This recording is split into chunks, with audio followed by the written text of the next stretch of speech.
హరి ఓం. పరమేశ్వర స్వరూపమైన సభకి నమస్కారం.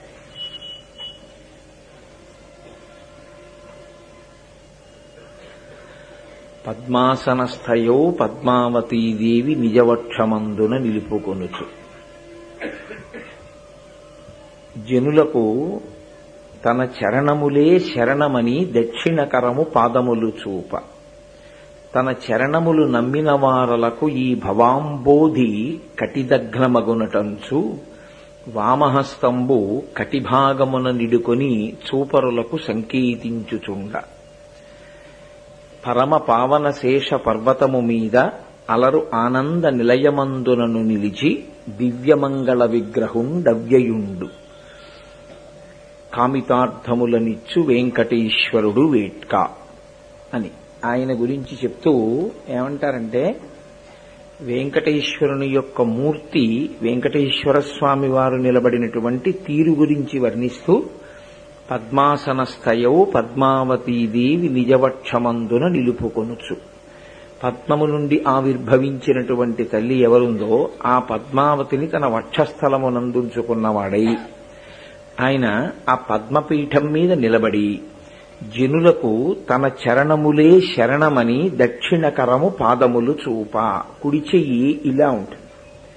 ఇలా ఉండడంలో చెయ్యి చూపిస్తూ ఉంటుంది. చేతిని ఇలా ఇలా కదండి చూపిస్తాం. ఇలా ఉంటే కిందకి చూడు. దేన్ని చూడాలి? పాదములను చూడు.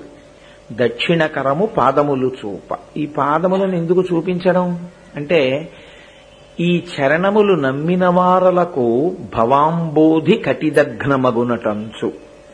ఎవరు నా పాదములను నమ్మి ఉంటారో, ఎవరు నా పాదములను సేవిస్తారో వాళ్ళకి సంసారం అనేటటువంటి సముద్రము నడుములోతు మాత్రమే వస్తుంది. సముద్రం అంటే ఎంతమంది అయినా మునిగిపోతారు. అటువంటి సముద్రము వంటి సంసారము నడుములోతు వరకు మాత్రమే వస్తుంది ఆ పాదములను నమ్మిన వాళ్లకు. కాబట్టి అలా ఈ విషయాన్ని నమ్మమని వామహస్తంబు కటిభాగముల నుంచి చూపరులకు సంకేతించుచుండ. ఈ ఎడమ చెయ్యి ఇలా నడుము మీద పెట్టుకుని ఉంటాడు. అది ఆయన యొక్క సంకేతం. చూపరులకు సంకేతించుచుండ. అలరు ఆనంద నిలయమందునను నిలచి పరమ పావన శేష పర్వతము మీద, పరమపావనమైనటువంటి శేషాచలంలో అలరు ఆనంద నిలయమందునను నిలచి, ఆనంద నిలయం అనేటటువంటి విమానంలో ఆయన ఉంటూ దివ్యమంగళ విగ్రహుండవ్యయుండు. ఆయన దివ్యమంగళమైనటువంటి విగ్రహము కలిగినటువంటి వాడు. ఆయన్ని చూసిన వాళ్ళు పసిపిల్లల దగ్గర నుంచి వృద్ధుల వరకు అందరూ ఆకర్షింపబడమే తప్ప ఏముందండి ఇక్కడ చూడ్డానికి అనేవాళ్ళు ఎవరు ఉండరు. అలరు ఆనంద నిలయమందునను నిలచి ఆయన ఏం చేస్తుంటాడు? భక్తవరదుండు వెంకటేశ్వరుడు వేట్కా. భక్తవరదుడై భక్తుల యొక్క కామితార్థములను తీరుస్తూ ఉంటాడు. అయితే ఇందులో వెంకటేశ్వర స్వామి వారి యొక్క తత్వమును నిక్షేపించారు ఈ శ్లోకంలో. ఇది నిజానికి చాలా గంభీరమైనటువంటి విషయం. ఎందుకంటే సనాతన ధర్మమునందు దేవతాస్వరూపములకు కొన్ని ముద్రలు ఉంటాయి. ఆ ముద్ర లేకుండా ఉత్తినే నిలబడినటువంటి స్థితిలో ఎవ్వరు ఉండరు. చేతులు రెండు ఇలా కిందకి దింపుకుని ఎవ్వరు ఉండరు. ప్రతి మూర్తి కూడా ఏదో ఒక ముద్ర పడుతుంది. ఇలా అన్నా ఉంటుంది, లేకపోతే ఇలా అన్నా ఉంటుంది, లేకపోతే ఇలా అన్నా ఉంటుంది. ఏదో ఒక ముద్ర. ముద్ర అంటే సంకేతము. ఒక ముద్ర పడతారు. ఆ ముద్ర పట్టారు అంటే అర్థం ఏమిటంటే ఆ ముద్రకి వెనకాతల ఏదో తాత్వికమైనటువంటి రహస్యం ఉన్నది అని గుర్తు. ఆ తాత్వికమైన రహస్యాన్ని మీరు అన్వయం చేసుకుంటే, అన్వయము అంటే దాని గురించి తెలుసుకుని మీరు దానిని ఆచరణ పర్యంతములోనికి తెచ్చుకుంటే ఎవరు ముద్ర పట్టారో వారిని చేరుకుంటారు. అదే దాని రహస్యం. ఆ ముద్ర యొక్క సంకేతం ఏమిటో తెలియాలి. ఆ ముద్ర సంకేతం అర్థమైతే ఆయన్ని చేరుతాం. అందుకని ఈశ్వర దర్శనం చేయడం వెనకాతల ఉండేటటువంటి రహస్యం ఇది. అసలు నేను మీతో ఒక విషయం మనవి చేస్తాను, కొంచెం జాగ్రత్తగా మీరు ఆలోచించండి. అసలు ఈశ్వరుణ్ణి ఎందుకు దర్శనం చేయడం? నాకే కోరిక లేదు, ఇంకెందుకు నేను ఈశ్వరుడి దగ్గరికి వెళ్ళడం? అసలు నాకు ఏ కోరిక లేదు, ఎందుకు ఈశ్వరుడు నాకు?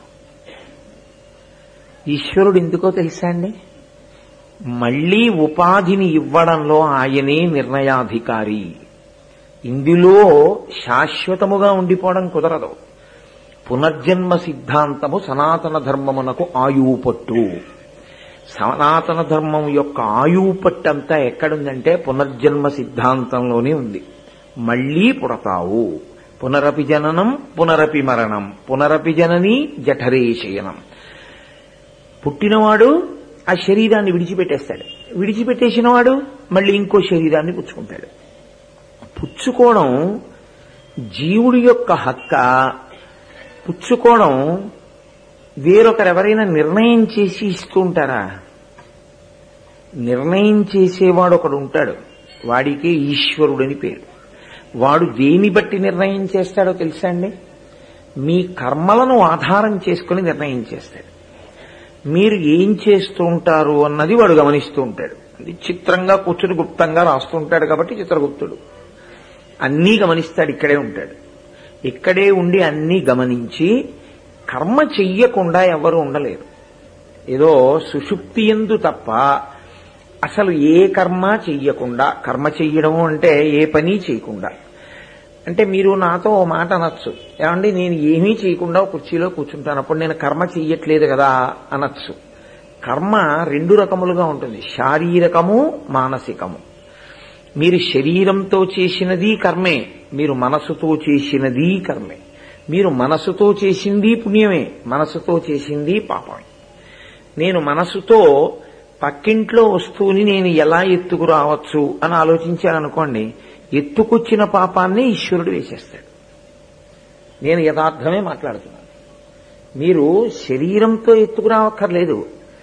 నేను మనసుతో ఊహించకూడనిది, ఆలోచించకూడనిది నేను ఊహించడం, ఆలోచించడం, చేయడం మొదలెట్టాను అనుకోండి, మీరు ఏవి ఊహిస్తున్నారో ఏవి ఆలోచిస్తున్నారో వాడు తెలుసుకుంటాడు. వాడు తెలుసుకుని నువ్వు ఈ తప్పులు చేశావని వేస్తాడు. మీరు తిరుపతి వెళ్ళలేదు, తిరుపతి వెళ్ళినట్లు భావన చేశారు, మీరు తిరుపతి వెళ్ళారని వేస్తాడు. ఎందుకో తెలుసా అండి? మనసుతో చేసిన పుణ్యమునకు మనసుతో చేసిన పాపమునకు సమానమైన విలువ.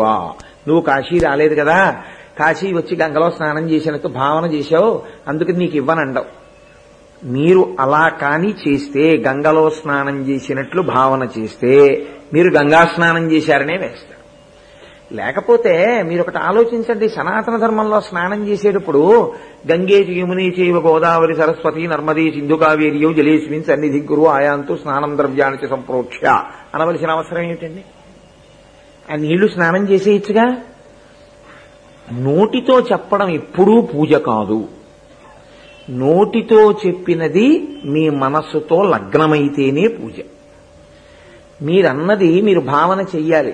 గంగా, యమున, సరస్వతి ఏమి పవిత్రమైన నదులు, ఏవి ప్రవాహం, అవి ఇందు ప్రవేశించుగాక అని మీరు అనుకున్నారనుకోండి, మీరు ఒక్క క్షణం ఆగి అలా అనుకున్నప్పుడు తల మీద చల్లుకున్నారనుకోండి, మీరు త్రివేణి సంగమంలో స్నానం చేశారనే వేస్తారు. అందుకే కాకి స్నానము వేరు, మనుష్య స్నానము వేరు. మనుష్య స్నానము సమంత్రకము, అంటే మనసుతో భావన చేసి తేగలడు. అందుకని మీరు కర్మ చెయ్యకుండా శరీరాన్ని ఆపగలరేమో, మనసుని ఎలా ఆపుతారు? మీరు ఆపలేరు, అది తిరుగుతూ ఉంటుంది. ఇప్పుడు ఈ శరీరమును మనసును ఏకీకృతము చెయ్యాలి. చేసి ఈ రెండిటినీ ఈశ్వరార్చన యందు ప్రవేశపెట్టాలి. స్మరణ ఈశ్వర సంబంధంగా జరుగుతుండాలి, కర్మ ఈశ్వరానుగ్రహము అని చేస్తుండాలి. దానికే భక్తి అని పేరు. ఇప్పుడు నా చరణములను చూడు, నా పాదములను చూడు అండంలో అర్థం ఏమిటో తెలుసా అండి? వెంకటేశ్వర స్వామి వారి పాదాలు అలా చూస్తూ ఉన్నాం అనుకోండి, ఆయన ఇలా పైకి చూడొద్దన్నారుగా. నిజానికి ఆయన ఏమన్నారు? ఇలా కిందకి చూడన్నారు. ఇలా కిందకి చూడు అంటే అసలు నిజంగా మనకి ఏది కనపడితే చాలు? పాదాలు కనపడితే చాలు. కాబట్టి ఆ పాదాలు ఒకటి చూసేసి అవే స్మరిస్తూ నేను కూర్చున్నాను అనుకోండి, సరిపోతుందా?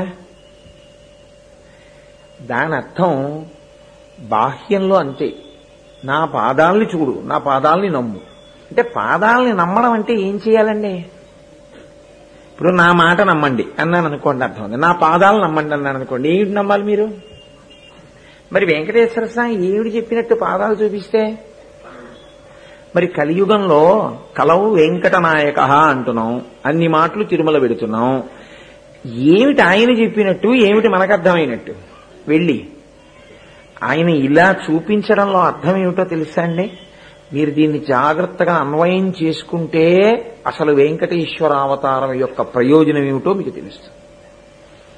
పాదములను చూడు అన్న మాటకు అర్థం ఏమిటంటే అథాంగ పూజని మీరు జ్ఞాపకం చేసుకోండి.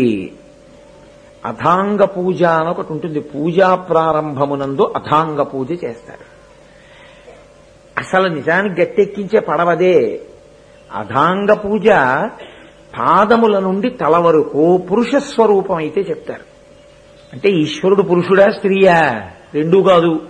స్త్రీ పురుష నపుంసక మూర్తియును కాక, తిర్య కమర నరాది మూర్తియును కాక, కర్మ గుణ భేద సదసత్ప్రకాశి కాక, వెనుక నన్నియుతానగు విభుతలంతు. కాబట్టి ఆయన పురుషుడు కాడు, స్త్రీ కాదు, నపుంసకుడు కాడు. కానీ ఒకచో పురుషుడుగా ఉంటాడు, ఒకచో స్త్రీగా ఉంటాడు, ఒకచో నపుంసకుడిగా ఉంటాడు. అలా నేను ఎందుకన్నానో తెలుసా అండి? పరంజ్యోతి నామము నపుంసక నామము. పరంజ్యోతి లేని నామాలు నాకు చూపించండి, ఉండవు. పరంజ్యోతి నపుంసక నామం. అమ్మవారి నామాల్లో పురుష సంబంధమైన నామాలుంటాయి, అయ్యవారి నామాల్లో స్త్రీ సంబంధమైన నామాలుంటాయి. ఇద్దరికీ నపుంసక నామంగా పరంజ్యోతి ఉంటుంటుంది. అంటే దాని అర్థం ఏమిటంటే ఈశ్వరుడు స్త్రీ కాడు, ఈశ్వరుడు పురుషుడు కాడు, ఈశ్వరుడు నపుంసకుడు కాడు. కానీ నీ సౌలభ్యము కొరకు నువ్వు ఆ రూపంగా చూస్తే నువ్వు మగవాడంటే మగవాడు. వెంకటేశ్వరుడు మనం పిలిచేటటువంటి సంబోధన రీత్యా పుంస్వరూపముగా భావన చేస్తాం, మగవాడు. కాబట్టి ఇప్పుడు మగవాడు అని ఆరాధన చేస్తే అథాంగ పూజ పాదముల నుండి శిరస్సు వరకు.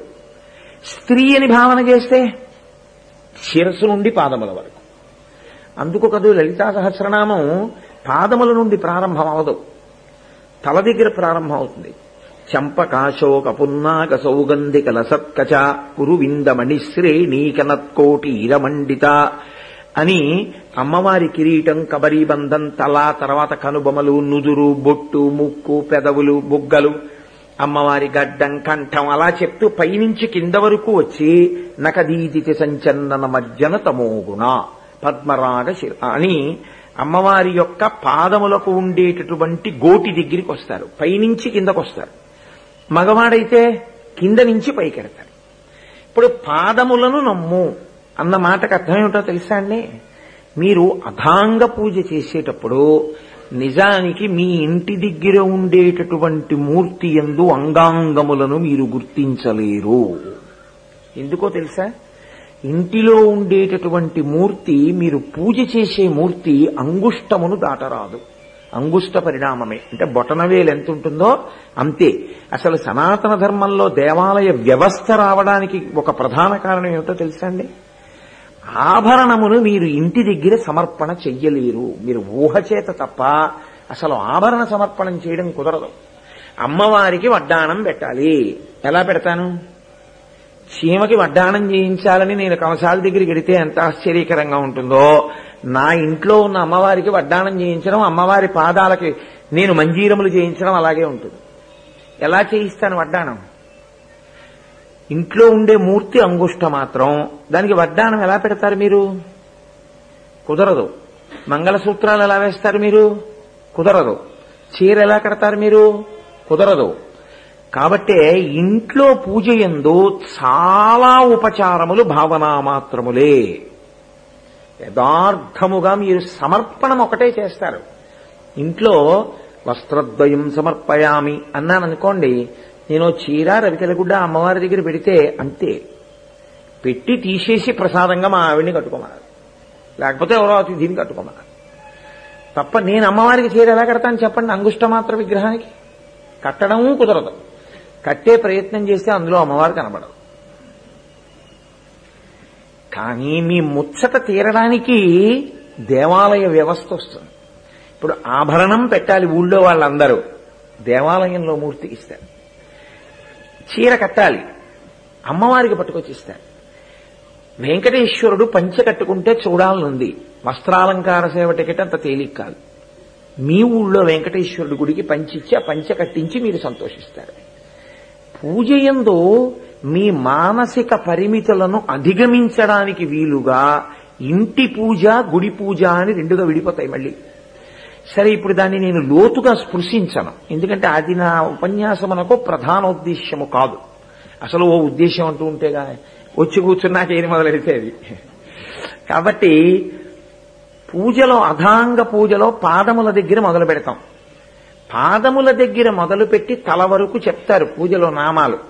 పాదౌ పూజయామి, గుల్భౌ పూజయామి, ఊరూం పూజయామి, కటిం పూజయామి, నాభిం పూజయామి, ఉదరం పూజయామి, వక్షస్థలం పూజయామి, కంఠే పూజయామి, భుజౌ పూజయామి, తర్వాత అదో కపోలం పూజయామి, నాసికాం పూజయామి, నేత్రే పూజయామి, లలాటం పూజయామి, శిర పూజయామి, సర్వాంగణ్యాని పూజయామి. ఏది ఇలా వేయండి పూలు, నేను చూస్తాను మీ ఇంట్లో. మీరు వేయగలరా? మీ ఇంటి మూర్తికి ఇలా వేయడం కుదురుతుందా? కుదరదు. మీరు ఇక్కడ మూర్తిని బాగా చూసి ఇక్కడ పట్టుకోవాలి. అది దర్పణ సేవ అంటే. అందుకు ఏకాంత శయనంలో చూపిస్తారు, అద్దంలో చూపిస్తారు. ఏకాంత శయనమునందు అద్దంలో చూపించడానికి కారణం అది. నిజానికి ఏకాంత శయనాల్లో అలా చూడరు, అద్దంలో చూస్తారు. ఎందుకు చూస్తారంటే అద్దం ఎలా పట్టుకుందో మీ మనసు అలా పట్టుకోవాలి.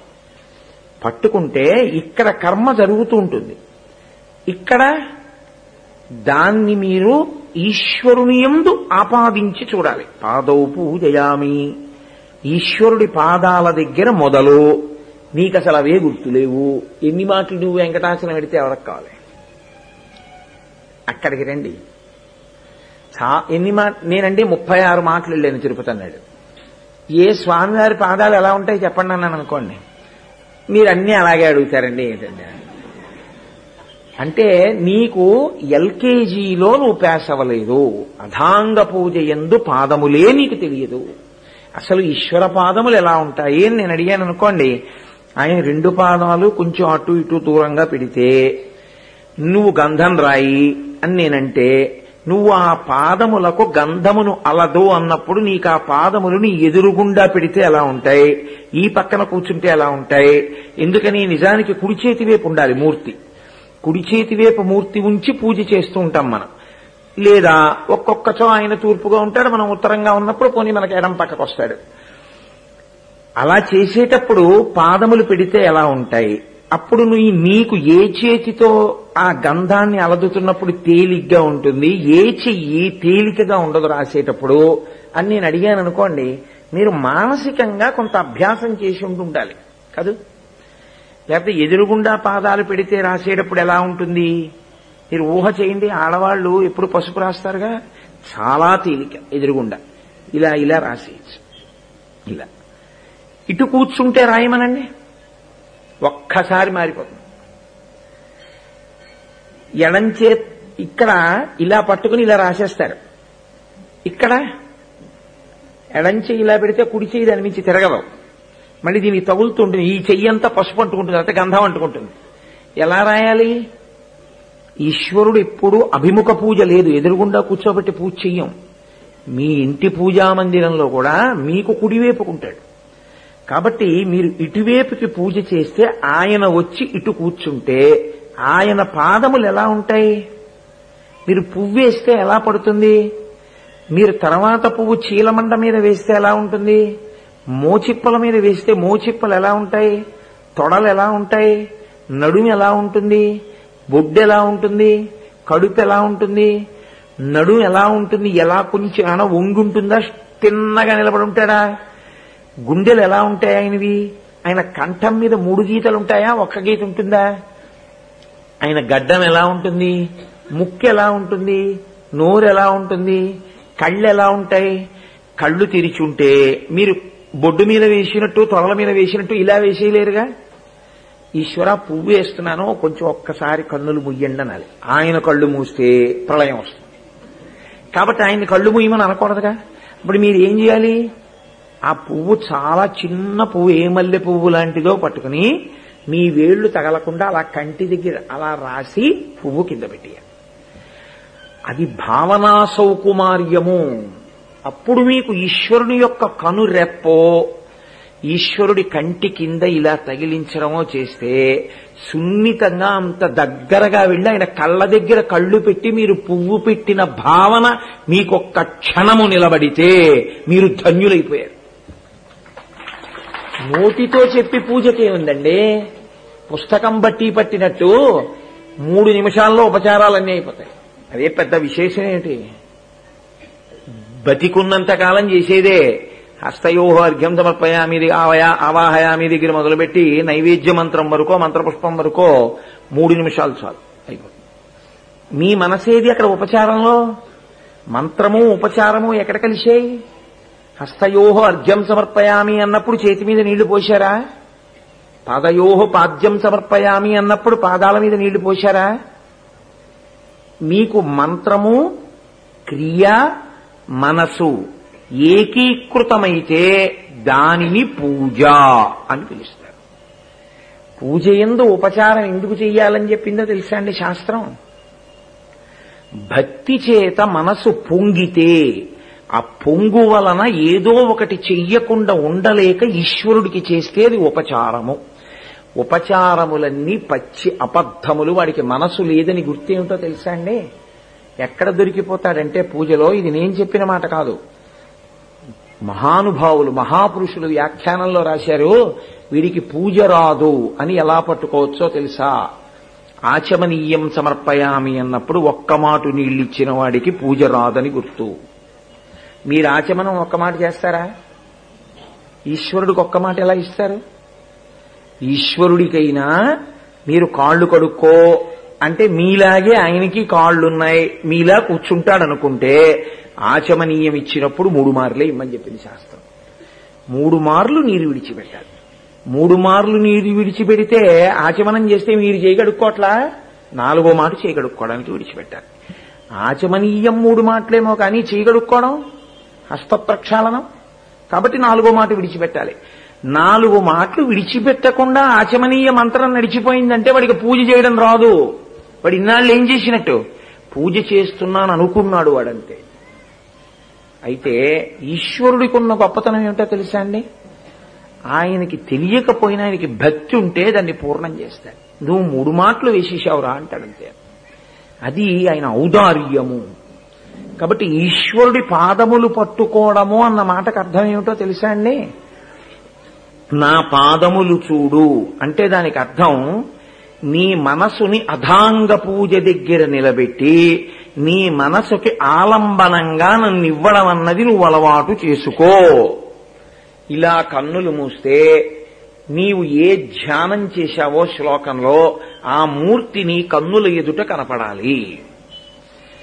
బయట పూజా సామాగ్రి ఉండడం కాదు, ఇక్కడ పూజా సామాగ్రి ఉండాలి. ఇక్కడ నువ్వు పట్టుకెళ్ళగలగాలి నీ సింహాసనాన్ని. ఇక్కడ నీ యొక్క ప్రధానమైన కులదైవాన్ని కానీ ఇష్టదైవాన్ని కానీ నువ్వు ఇక్కడ చూడగలగాలి. నీకు ఉత్తర క్షణంలో కదలికలు కనపడాలి. లేకపోతే మీరు ఒకటి చాలా జాగ్రత్తగా గమనించండి. నేను మీతో ఒక విషయం చెప్తాను. అందుకని నా పాదములు చూడు అంటాడు. పాదములు కదలికలకు గుర్తు. నేను ఇక్కడి నుంచి వేదిక దిగిపోవాలనుకోండి, నాకేమిటి సాధనం? నా పాదములే సాధనం. పాదములతోనే దిగిపోతాను. కదలికలన్నీ పాదములే.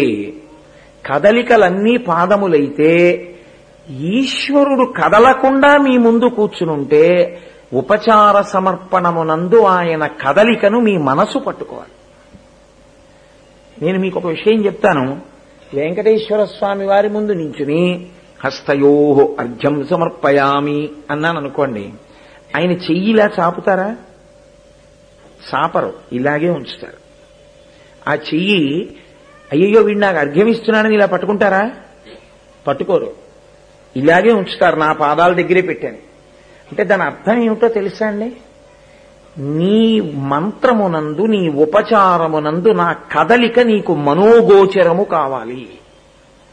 ఇప్పుడు ఇలా ఉన్నాడండన్న భావన కాదు, ఇలా చాపాడండన్నది నీ మనస్సుకి కనపడాలి. అయితే ఆవాహనము అన్న మాట ఎక్కడుందండి? ఇంకా అక్కడే ఉన్నాడుగా మీ ఇంట్లో పూజా మందిరంలో. మళ్ళీ ఆవాహనం ఏమిటి? కాదు, ఆవాహనం అంటే ఈశ్వరుడు వచ్చి కూర్చుంటే దానికి ఒక భంగిమ ఉంటుంది.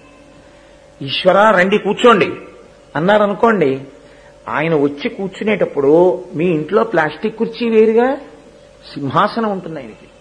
ఆ సింహాసనం మీద ఆయన కూర్చునేటప్పుడు చాలా టీవీగా కూర్చుంటాడు. ఆయన ఎడమ పాదాన్ని పాదపీఠం మీద పెడతాడు. గుండ్రంగా పాదపీఠం ఉండి దానికి మెత్తటి పరుపు ఉండి, మెత్తటి పరుపు మీద ఎడమ పాదం పెట్టి కుడి పాదాన్ని పైకెట్టి ఎడమ తొడ మీద పెట్టుకుని ఆయన కూర్చున్నాడు అనుకోండి.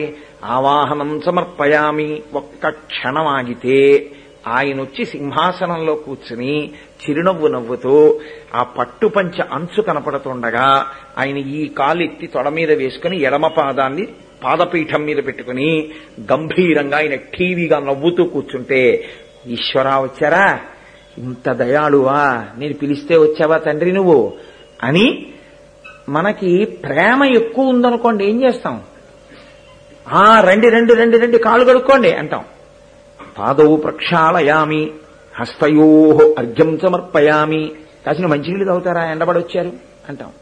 కాసిన మంచినీళ్ళు పుచ్చుకోండి, శాత్ తీరండి అంటాం. ఈశ్వరా కాసిన మంచినీళ్ళు తాగండి. మీకు శాంతి కలగద్దు, తాపోపశాంతి కలగాలి. ఎందుకని ఆయన ఈ వాతావరణంలో, ఈ వేడిలో ఇంతమంది ఉచ్ఛ్వాస నిశ్వాసలు తగులుతూ ఏ పదార్థాలు ఎలా ఉన్నాయో దాని మించి వచ్చే గాలి తగిలింది. మీరు ఉపశాంతి పొందండి, 3 మాటలు ఆచమనం చేయండి ఈశ్వర. అయితే మీరు ఒకటి కనిపెట్టండి, ఇవన్నీ మీరు చెప్తున్నారు, దీనికి అనుగుణంగా ఆయన ఏమైనా కదిలేడా? మీ ఇంట్లో గుళ్ళో కదిలేడా? కదలడు. కానీ కదలని స్వామి కదిలేడు. ఎక్కడ కదిలేడు? ఇక్కడ కదిలేడు. ఎవడికి కదిలేడో వాడు ధన్యుడు.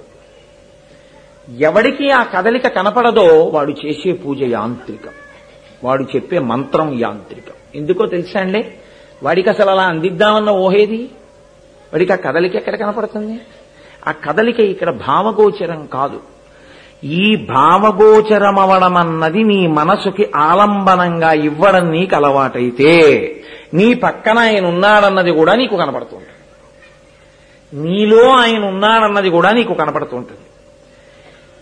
నువ్వు ఎప్పుడు పిలిస్తే అప్పుడు నీతో పాటు వచ్చి కూర్చోడానికి ఆయన సంతోషంగా సిద్ధంగా ఉండడం నీకు కనపడుతుంది. నీకు అసలు ఆ కదలికలు పట్టుకోవడం అన్నది ఎప్పుడూ అలవాటు కాకపోతే నీకేమైపోతుందంటే ఉపచార సమర్పణమునందు యాంత్రికమైనటువంటి స్థితి వచ్చేస్తుంది. ఈ కదలిక నీ మనసు పట్టుకోవాలి సుమా. ఇది చెప్పడం పాదములను పట్టుకో కాదు. మీకు నేను ఇక్కడ ఒక పెద్ద రహస్యం చెప్తాను. ఎప్పుడూ మనసుతో ఆయన కదులుతున్నట్లు పట్టుకోవడం తప్పని నేను అనను.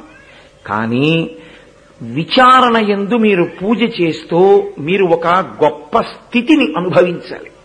ఆ స్థితి ఏమిటో తెలుసా అండి? పాదములు చూడు అని ఎందుకంటాడో తెలుసా ఆయన? ఉపచారములు అని కొన్ని ఉంటాయి. ఈశ్వరుడికి మనం నీళ్లు ఇవ్వడం, నైవేద్యం పెట్టడం, వస్త్రద్వయం ఇవ్వడం, యజ్ఞోపవీతం వేయడం, చందనం రాయడం, ఇలాంటివి. మీరు కొంచెం జాగ్రత్తగా ఆలోచించండి. ఈశ్వరుడికి మీరు చేసేటటువంటి ఉపచారములు అన్నీ కలిపి 5 రకాలుగానే ఉంటాయి. 5గా విభాగంలోకి వెళ్ళిపోతాయి. మళ్ళీ ఒక ఉదాహరణ నేను మీకు చెప్పాలి అంటే, గంధాన్ని ఈశ్వరుడికి అలదుట, గంధం రాయండి ఈశ్వరుడికి అని నేను అన్నాను అనుకోండి. ఆ ఉపచారాన్ని ఎక్కడికి తీసుకెడతారో తెలుసా అండి? పృథివీ సంబంధము. గంధం చెక్క ఎక్కడిది? పృథివీలోంచి వచ్చింది. సువాసనలన్నీ ఎవరివి? పృథివీవి. అందుకే వస్త్రము పృథివీ సంబంధం. పత్తి ఇక్కడి నుంచైనా వచ్చింది, బట్ట అక్కడైనా తయారైంది. ఆభరణము పృథివీ సంబంధం. మీరు ఎన్ని ఆభరణాలు ఇవ్వండి పృథివీ సంబంధమే. బంగారం అంతా పృథివీలోనే దొరకాలి, వజ్రాలు రాళ్లు వైఢూర్యాలన్నీ పృథివీలోనే దొరకాలి. ఏదో ముత్యం అయితే సముద్రంలో దొరుకుతుందేమో. అలా ఈశ్వరుడికి గంధమును అలదుట పృథివీ సంబంధం. మీరు జల సంబంధము కొన్ని ఉంటాయి. నీరు రుచిని తన్మాత్రగా పొంది ఉంటుంది. నైవేద్యము ఆయన ఆచమనీయము, మధ్యే మధ్యే పానీయం సమర్పయామి. ఇది భావగోచరం అవడం అంటే. మీరు ఎలా గబగబా తింటే మీకు డెక్కి పెడుతుందో గబగబా నైవేద్య మంత్రం చెప్పినటువంటి చోట ఈశ్వరుడికి అలాగే డెక్కి పెడుతుంది. మధ్యే మధ్యే పానీయం సమర్పయామి మంత్రం ఎందుకు వచ్చింది? మధ్య మధ్యలో నీళ్లు తాగుతూ తినవయ్యా, నీకు డెక్కెడుతుందో స్వామి అన్నది నీ ప్రీతి. ఆ ప్రీతి నీకు ఉంటే నీళ్లు విడిచిపెట్టి ఒక్క క్షణం ఆగాలి. ఆయన తాగి అప్పుడు మళ్లీ తింటున్నాడు. మళ్లీ తింటున్నాడు లేకపోతే మధ్యే మధ్య అన్న మాట లేదుగా. అంటే ఇంకా తింటాడని కదా. మళ్లీ తింటాడు, ఒక్క క్షణం ఆగాలి. అయిపోయింది తినేయడం. ఇప్పుడు హస్తౌ ప్రక్షాళయామి, చేతులు కడుక్కోండి. కదలిక నీకు కనపడాలంటే మంత్రం ఆగద్దండి. కదలిక నీకు కనపడాలంటే మంత్రం ఆగాలి. కదలిక అక్కర్లేదు, నీ ఇష్టం. ఇది పాదములు చూడు అన్న మాటకు అర్థం. నా పాదములు చూడు అండంలో ఉపచారములన్నీ 5గా విడిపోతున్నాయి. కొన్ని పృథివీ సంబంధం, నైవేద్యం జల సంబంధం. ఎందుకని నీటితో ఉంటుంది. ఆహారము ఏదైనా రుచి అన్న మాట శోషింప చెయ్యకుండా నిలబెట్టుట అన్నమాట నీటి సంబంధంగానే ఉంటుంది. అందుకే సంజీవనం సమస్తస్య జగత సలిలాత్మిక భవ ఇత్యుచ్యతే మూర్తి భవస్య పరమాత్మనః. లింగపురాణం అలా మాట్లాడుతుంది వ్యాసుడు. శరీరమును నిలబెట్టేది నీరే. ఆ నీరే నిజానికి నైవేద్యమునందు ప్రధాన భాగం. నీరు ఇవ్వకుండా మీకు అన్నం పెట్టారనుకోండి, మీరు తినలేరు. మీకు వెంటనే డెక్కెట్టేస్తుంది పరగడపన. నీరు పక్కన ఉండాలి. 2 ఇడ్లీ ముక్కలు తినేటప్పటికి డెక్కెడుతుంది. కాస్త ఓ గుటక నీళ్లు పోసుకోవాలి. అసలు యథార్థం చెప్పాలంటే ఈశ్వరుడు కూడా పరిశేచనం చెయ్యాలి. మీరు అలా ఆలోచించినప్పుడు ఆయన కూడా తినాలంటే అసలు నీరు లేకపోతే ఎలాగండి? కాబట్టి జల సంబంధం కొన్ని, ఆకాశ సంబంధం కొన్ని. ఏవి?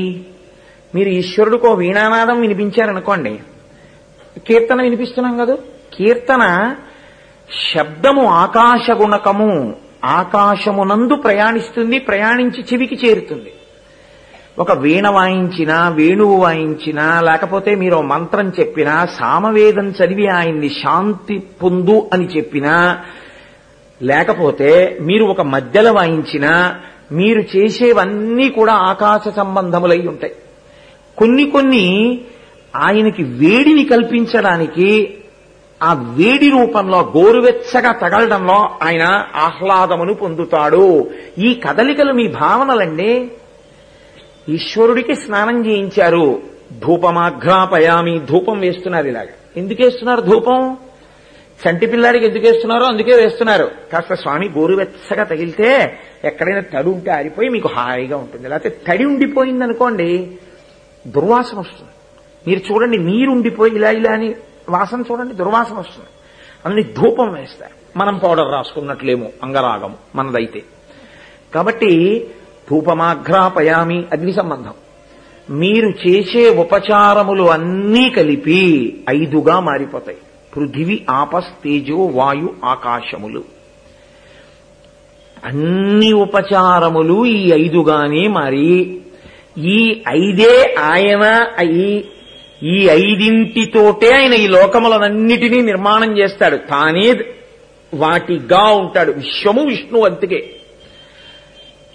ఆయన 5ఇంటితోటే మిమ్మల్ని తయారు చేశాడని మీకు భావన లోపల కదిలితే ఈ కదలికల వలన మీరు పునీతమవుతారు. మీ కర్మ పునీతం ఎప్పుడవుతుందో తెలుసా అండి? ఆ కదలిక మీ మనస్సు యొక్క కదలికలకు, ఆ కదలిక మీ శరీర కదలికలకు ఆలంబనమైతే, ఆధారమైతే మీ కదలికలన్నీ పునీతములే. మీరు ఋషి అంతే.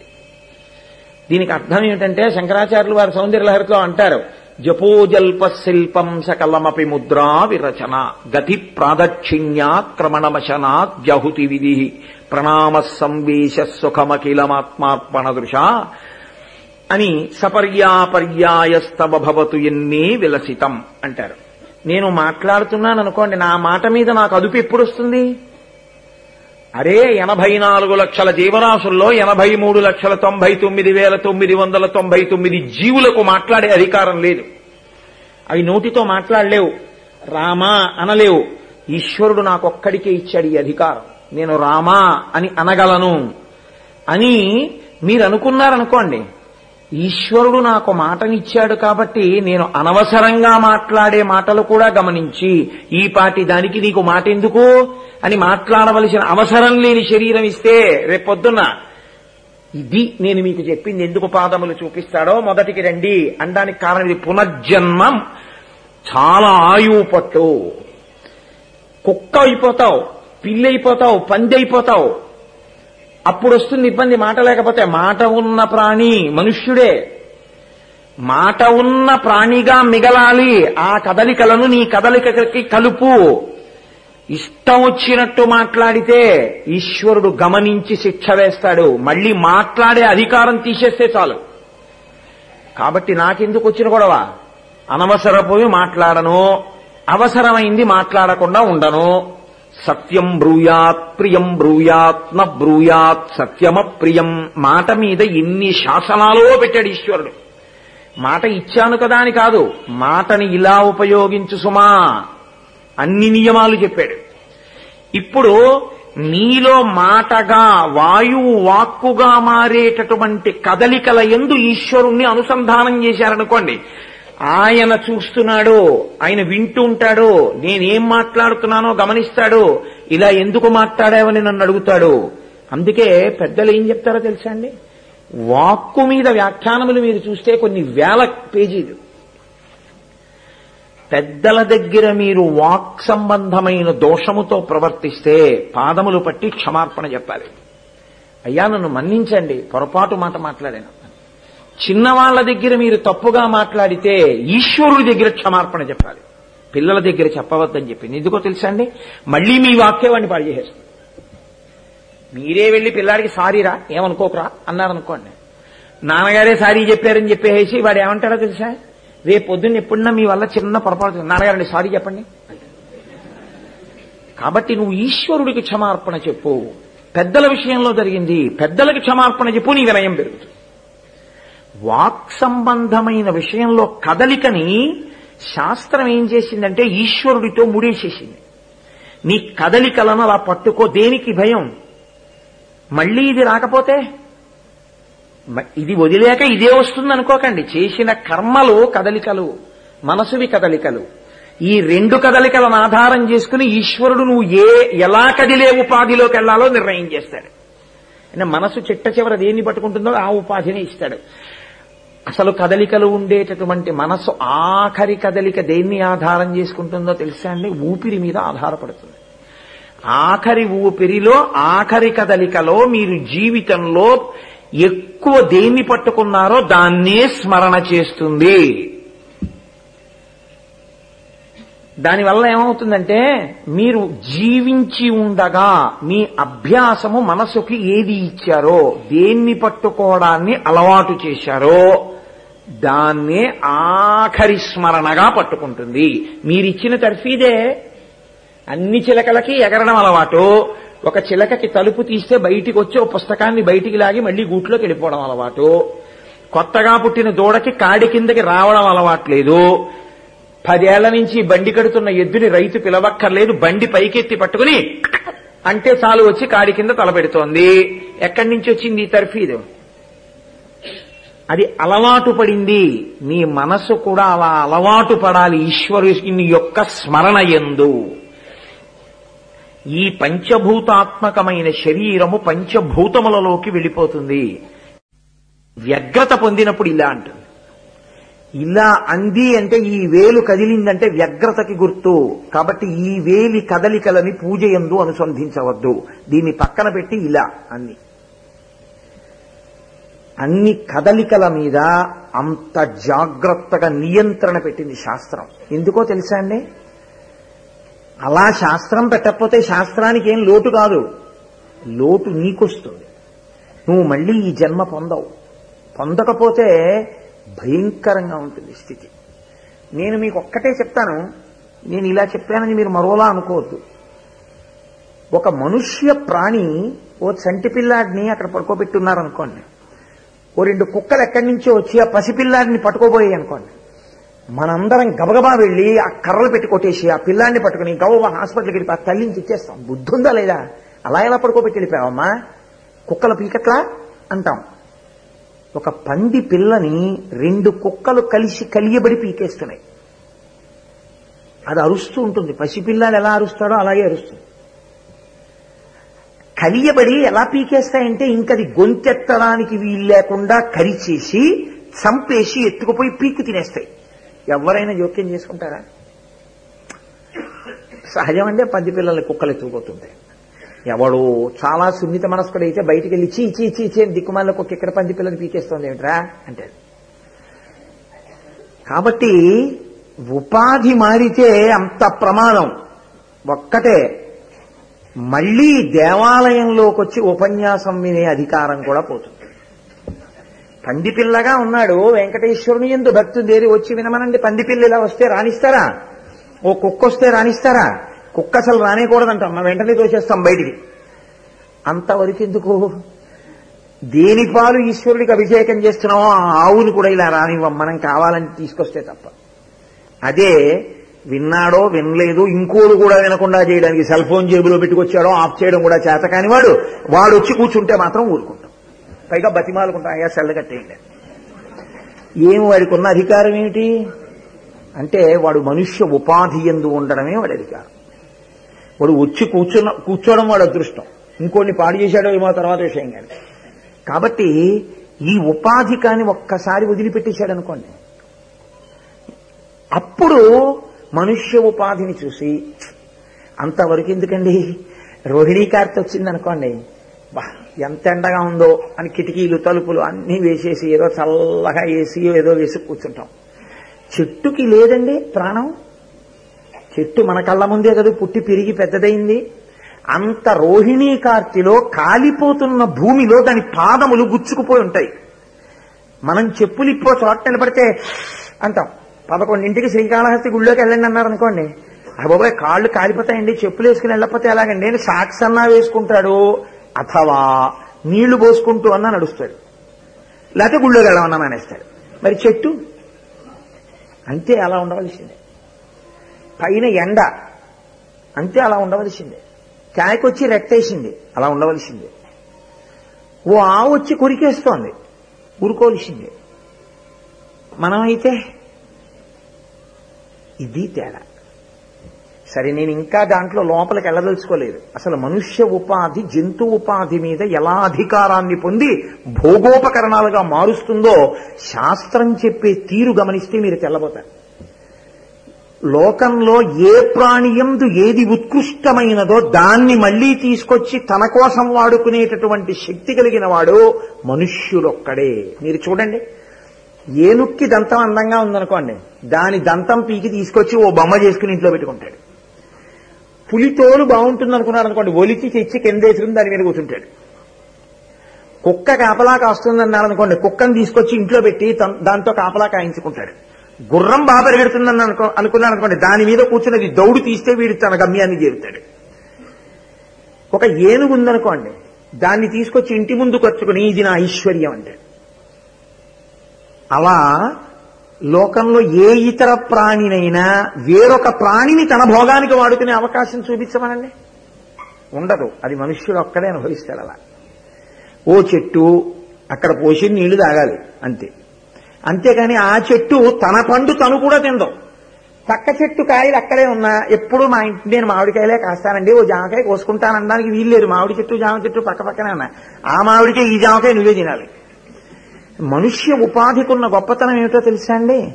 ఈ ఉపాధితో ఇతర ఉపాధులలోని శ్రేష్టతనంతటినీ నువ్వు భోగంగా పొందగలవు. అలా ఏ ఉపాధికి అధికారం లేదు.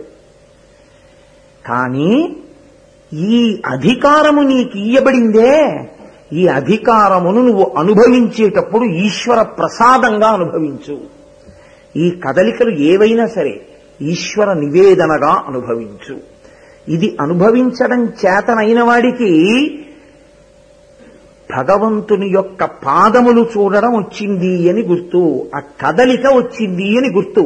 ఇది రానంతసేపు నీ పునర్జన్మ పాడైపోతోంది, నీకు పాపము పట్టుకుంటోంది. పాపమును తీయుట అన్న మాటకు అర్థం ఏమిటో తెలుసా అండి? మీరు చేసి వచ్చేస్తుండండి, నేను తీసేస్తానని కాదు దాని అర్థం. ఈసారి వచ్చేసారు కదా, అంతా కడిగేశాను, మళ్ళీ వెళ్ళిపోయి ఊరి మీద పడిపోయి మీకు కావలసిన పాపాలు చేసేసి ఏడాదికి ఒకసారి తిరుపతి వచ్చేయండి నేను కడిగేస్తుంటానని మీరు అర్థం చేసుకోకూడదు. అలా అర్థం చేసుకుంటే ఈశ్వరుడు మీకు ఎందుకు పనికి వస్తాడంటే మీ ఇంటి పాలేరై కూర్చుంటాడు ఆయన మీ భావనలో. అది కాదు దాని ఉద్దేశం. మళ్లీ మీరు పాపము వైపుకి వెళ్లవలసినటువంటి అగత్యము నుండి మిమ్మల్ని దూరం చేస్తాడు పాదములు చూపించి. కదలికల సమన్వయము చేత ఇది మీకు అర్థమైతే ఈశ్వరుడు మీకు ఇక్కడే కనపడి ఇక్కడే మీకు ఆ ఆనందమునకు ఆయన ఆధారమై ఉంటాడు. ప్రతి కదలికని ఇలా అన్వయం ఈశ్వర పూజ దగ్గర మొదలుపెట్టి జీవితంలో ఊపిరి కదలిక వరకు ఎవడు సమన్వయం చేసుకుంటూ ఉంటాడో వాడే ఋషి. కాబట్టి ఆయన ఏమవుతాడు? ఆఖరి కదలిక ఒకటి ఉంటుంది. ఏది ఆఖరి కదలిక? ఆఖరిసారి లోపలికి పీల్చడమో ఆఖరిసారి బయటికి వదలడమో. దానియందు కూడా కదలిక ఆగుటయందు ఈశ్వరుణ్ణి స్మరిస్తాడు. ఆయనని స్మరించాడు కాబట్టి ఇక వాడు మళ్లీ రాడు, పునీతమైంది కాబట్టి ఇక మళ్లీ పుట్టడు. ఆయనని ఎవడు స్మరించాడో వాడు ఆనందంగానే ఉంటాడు. ఆయన ఆనంద నిలయుడు, ఆయనే ఆనంద స్వరూపుడు. కాబట్టి ఇప్పుడు వాడు మళ్లీ పుట్టకూడదు. ఏడుస్తూ ఎవడు వెళ్ళాడో వాడు ఏడుస్తూ పుట్టాలి. ఆనందంగా ఎవడు వెళ్ళాడో వాడు ఆనందంగా మళ్లీ పుట్టే అవకాశం లేదు కాబట్టి వాడు అసలు పుట్టడు. దీనికి సమన్వయం కదలికలను కలుపుకోవడంలోనే. అందుకే సుప్రభాతం చేస్తే మనం ఒక మాట అంటాం, మాతుస్థనావివ శిశోర అమృతాయ మానౌ ప్రాప్తౌ పరస్పర తులాంతరౌతే శ్రీ వెంకటేశ చరణౌ శరణం ప్రపద్యే అంటాం. ఈశ్వరా నీ చరణములను నేను ఎలా భావన చేస్తున్నానో తెలుసా? పసిబిడ్డకు తల్లిపాలవలే అంటాం. పసిబిడ్డకి తల్లిపాలు వినా ఇంట్లో పచ్చళ్ళు కూరలు పులుసులు ఎన్నున్నా పనికిరావు.